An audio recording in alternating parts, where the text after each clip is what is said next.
All right, everybody, welcome back to the #1 television show in the history of the universe. I am Brian Lee Durfee, author of The Forgetting Moon, The Blackest Heart, and The Lonesome Crown, all three books published by Simon & Schuster's Saga Press. Today I'm going to be reviewing Starman Jones by Robert A. Heinlein. This is one of his earlier works, came out in 1953. And so let's do it. Let's get to it. Let's start with the cover first. You know I like graphic design and cover art, so let's talk about this. This is a illustration done by Lee Rosenblatt. I guess it's all right. It looks like it came straight out of the 1970s or late 60s or something. Got our characters here. It's kind of simple, whatever. It looks like an old sci-fi novel. I mean, so here's the deal, folks. If you followed my channel, you know that I just barely completed my collection of Robert Heinlein mint condition paperbacks. I've got all 32 of his novels. And now what I'm going to do is I'm just going to randomly pick, this is the way it's going to go. I'm just going to randomly blindfold myself, randomly pick one of the novels every month out of the stack and read it. I'm not even going to look at the jacket copy. I'm not even going to know what it's about. I'm just going to open up from page 1 and read through. This is something that I do with a lot of the mystery novels. I don't like reading the jacket copy of mysteries. I just like to launch into them sight unseen. I'm going to do that with the Robert Heinlein books. Again, blindfold, reach into the box of Robert Heinlein paperbacks, just pull one out, open it up, read it, sight unseen. We'll see what happens. That's what I did with this. That's what I did with the last couple. So I had no idea what I was getting. Well, this starts out with the character named Max Jones. It takes place in the future. He's on a farm in the future. The farm is kind of like off in the middle of nowhere. He does see trains going by at great high rates of speed. And he does see the rocket ships that get launched from Oklahoma City, which is the closest city to him. He sees those getting fired up into the sky from a distance. And so he does know that there's more to life than just farming, right? And he is living with his mom and his stepdad. Now, his stepdad's kind of a douche.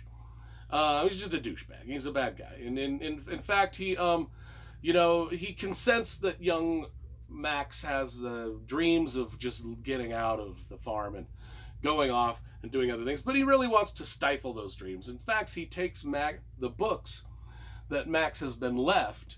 Max inherited some books from his uncle, and they're very precious books to him. He reads them over and over and over. Well, his stepdad wants to destroy the books, just get rid of them, just because he's an a-hole. And so right there, I already relate to Starman Jones or Max Jones, is because I grew up in a farm in the middle of nowhere, and I read books. Those were my escape. And oftentimes people criticized me and ridiculed me for reading the books. So I understand. And if somebody would have tried to destroy my books, I would have. It wouldn't have ended nice for anybody. I would have been in trouble, and they would have been hurt. That's all I got to say about that.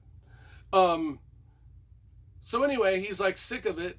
Max is sick of this shit, so he gets out of it. He runs away, and he takes his books with him. And they're not a lot of it. There's enough books to fit in a satchel, right?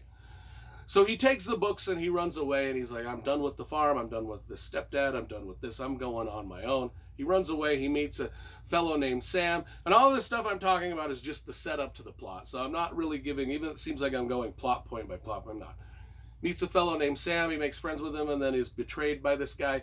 He eventually makes it to Oklahoma City, sees his first alien, sees his first starship up close, takes his first train ride.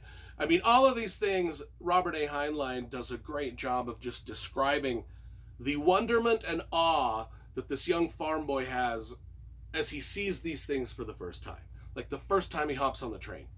The first time he gets to Oklahoma City and sees a city. The first time he sees an alien, because this is in the future, and aliens are kind of living amongst us, but only in the cities, not out on the farms. Sees his first alien. Sees his first starship up close. And then he kind of ends up in a starship, and he sees all the inner workings of the starship. And this is one of the cool things about Heinlein's writing, is Heinlein describes the daily inner, just in this small book, he describes the daily tasks that go on just in a big starship like that, from the mundane tasks all the way up to the captain, and the captain who keeps a log of what's going on, like the starship log.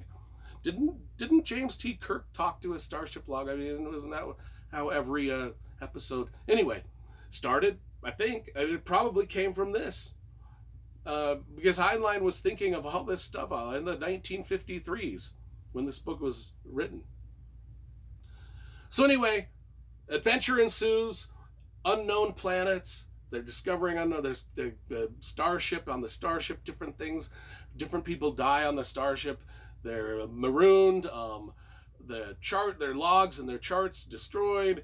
They're lost in space. They're lost in time and space. That's about as far as I'm going to get into it, because then you've got because I've just described maybe the first 10th of the novel, and then we just have to figure out our way back home, kind of a thing. And it's just got a lot of action and adventure. I'll be honest, these little Heinlein books are surprising me, and just how forward the thinking is in these things, just with the you can see how movies like Star Wars and TV shows like Star Trek that came out in the 70s, you can see the foundation of where they were built from.